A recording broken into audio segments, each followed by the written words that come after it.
I know I haven't been really on lately. It's because I've been really busy, you guys. Like, no joke. And then school just started 2 days ago, so I'm trying to get into everything going on. But anyways, I want y'all to comment videos that y'all want me to do, and so yeah, let's get back to what this video really is about.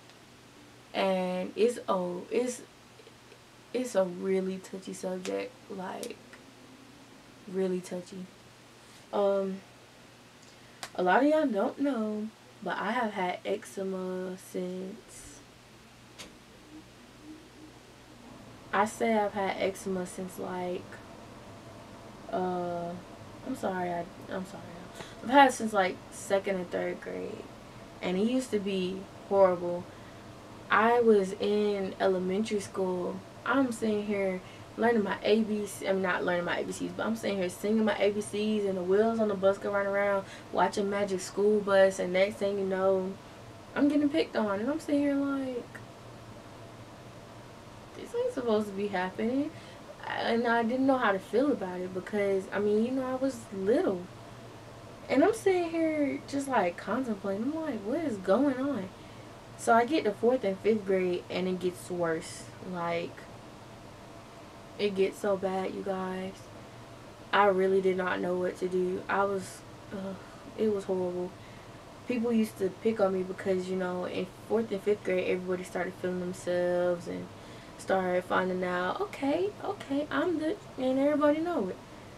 Well, yeah, I wasn't. I was pretty much picked on until I got to the summer of my 6th grade year, I think. And it killed me, y'all. Like, I used to cry every day. And I mean that. I used to cry every day. My eczema was rough. I don't know if y'all can see, but it goes right here from the bottom of my wrist down to right here on my arm, on both arms. And I used to have it on the back of my neck, and I used to have it on a certain part of my thighs, but that's been gone for a good minute. So I don't really have it as bad. I mean, you can see that it's there, but it's not as noticeable as it used to be. So when I got picked on, everybody was just like, ew, what's wrong with your skin? Or go put some lotion on, freak. Or you ashy. And I'm sitting here like, first of all, I don't know. A lot of people out there that do have eczema, you know how you just can't use fragrance lotion. Like, you have to use a certain kind of lotion. You have to use like Eucerin or Eucerin or Cetaphil, whatever you call it.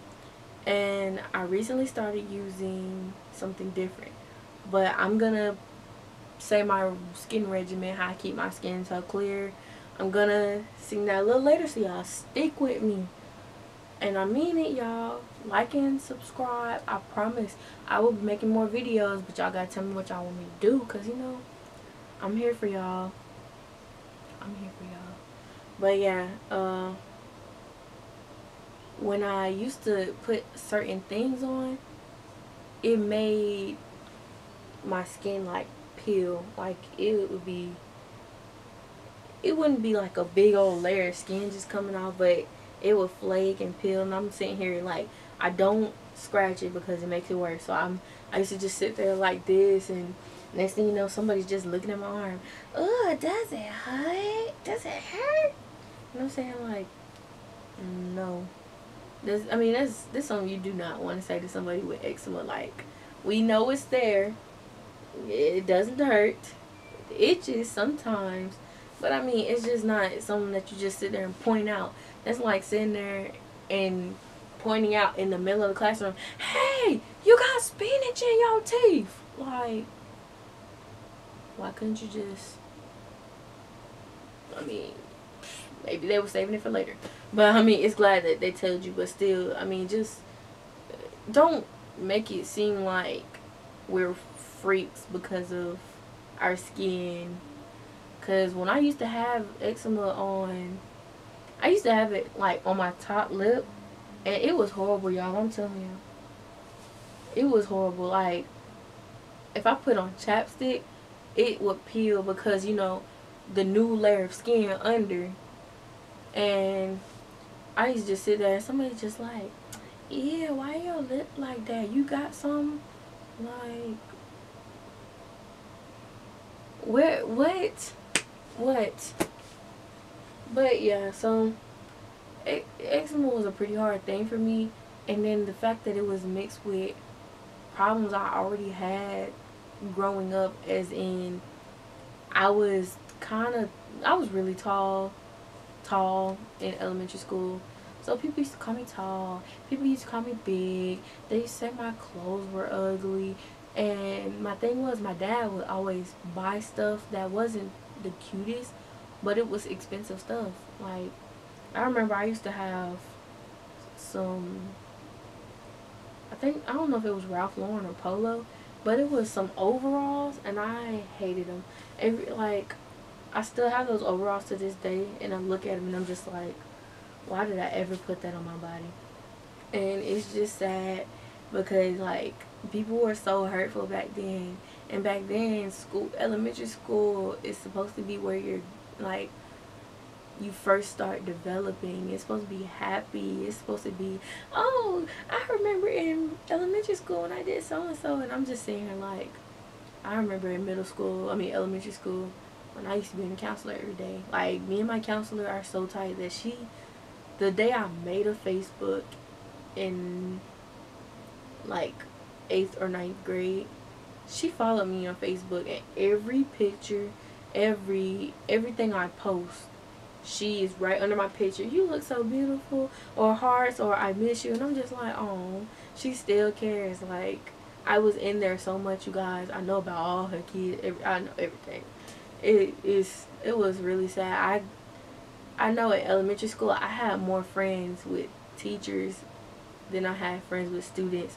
Like, it was this boy who was, well, me and my sister, well, okay, she's not my sister, but me and her met in like 2nd or 3rd grade, and we also met this boy, and he was like a brother to us.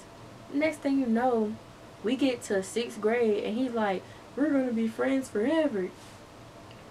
7th grade hits, and he finds new friends, and I have never heard from him. I've heard from his dad more than I've heard from him. And it's not even like that. It's like his dad seen me walking one day, and he was like, hey, you talked to him lately? And I'm just like, I guess we're not friends no more, because he ain't talking to me. So it's just hard, y'all. Like, people ain't your friends out here.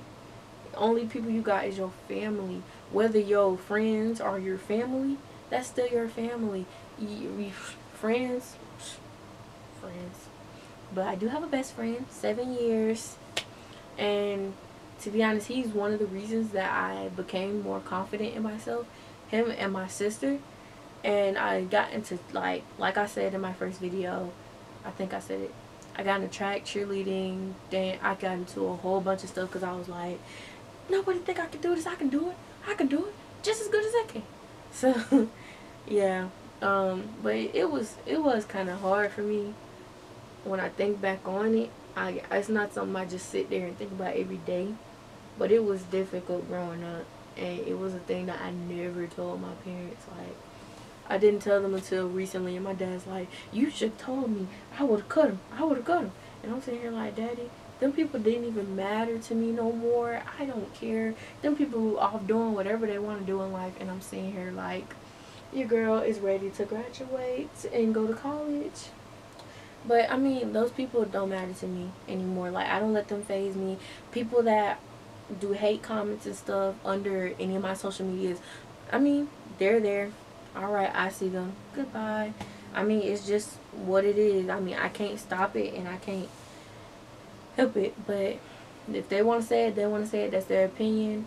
And I mean, love yourself. Whenever somebody has something negative to say, I mean, just take that and be like, alright.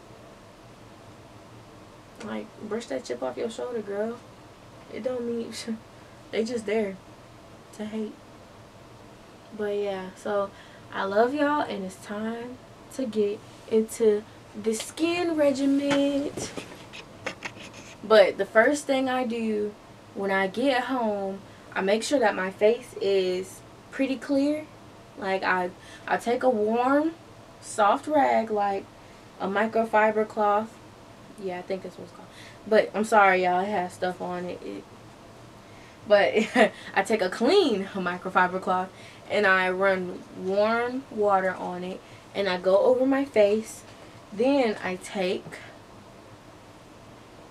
raw unfiltered apple cider vinegar, and how I use this is I take one of the it's a little Dollar Tree cleaning pad for your face, or you can even use cotton rounds, and I use the apple cider vinegar. I soak it in apple cider vinegar, and then I go over my face. I allow it to dry, and once it dries, I take the warm rag again. I go over my face so I make sure it doesn't just like sit there. Then take African shea butter. And how I use this, of course, I just use it like lotion. I mean, the consistency is, sorry y'all, it's really hard. So when I do it, I kind of dig into it. Bad habit, I do. I dig like using my fingernail so it won't get under my fingernail. I go up like this. But honestly, if you don't care about it getting under there, you just dig with your regular finger. And it's like really hard. But when you rub it together, it's become, or you can, I know somebody who actually takes like scoops and then put it into a little dish and they put it in the microwave for, well, until it softens. So a good like 10 to 15 seconds. And then they use that, and then they take another, I think they took another cotton round and go over their face. But I just take mine like this, and then I, rub it together and go over my face. But once I do that, I always make sure it's enough on my face so that when I go to sleep, I don't wake up and my face is still dry. And sometimes if it's still shiny in the morning, then I do take the rag. Again, the rag is like my friend. And then like, I don't wet it. I just make sure it's kind of moist. And I go over it again to get the shine off, because I don't really use the foundation and all that stuff, because right when I use it, I break out. So when y'all see me on the video and my face look good, it's probably not going to look good for about 2 to 3 days. But it's not a bad breakout. It's just like a few bumps here and there. But honestly, another trick that I do, I take the apple cider vinegar and I put it directly on that spot. I soak a cotton round and put it on like where the bumps are. And normally my bumps are either gone that morning or the next day. But if it's gone, if it doesn't go away that morning, then before you go to bed the next day, do the same thing. And some people's skin is different, so I don't know if it's gonna really like go away quickly for y'all. But my camera's dying, so for the sake of this video, I'm gonna go ahead and wrap it up. But the last thing I do, I make sure I drink a whole bunch of water. I keep water bottles by my bed, and if I go to any like restaurants, fast food places, I always get water. I drink water so much that it's just know I drink a lot. Like, people are like, when you go to parties, they're like, oh, I want a Coke, I want a Sprite, and I'm just like, I want water. And I know people think I'm a lame, but that's just how I keep my skin so clear. And I also do the same thing when it comes to my eczema, except for the apple cider vinegar. I use the shea butter. I believe I got this from my local hair store for like $2.99, $3.99. So it wasn't expensive, and this will last you a good month, I believe, because mine normally lasts a little longer, but that's because I don't really use a lot. And another thing that also can help with eczema, I haven't done this recently because I stopped using it on my hair, so I just stopped buying it. I used to use coconut oil, and coconut oil really did work. I used to heat shea butter and coconut oil up and mix them in two. I did it in two separate dishes, and then I pour them in one and then mix them up and then apply it to my arms and stuff. And that also did work. But also make sure if you do have eczema, be aware of the sheets and bedding that you have. I know the mattress cover I have is one for sensitive skin. It keeps allergens away, and like if you have friends that come over and you don't know what they have, this can keep like this prevents a lot of stuff. And I got it from Walmart for $11.99, I believe, but I think it was on sale at the time. But it's called an allergen sheet. But I also have the same thing for my pillows. I like big comfy pillows. I have a whole bunch of pillows on my bed, you guys. You just be glad you can't see them. Be glad.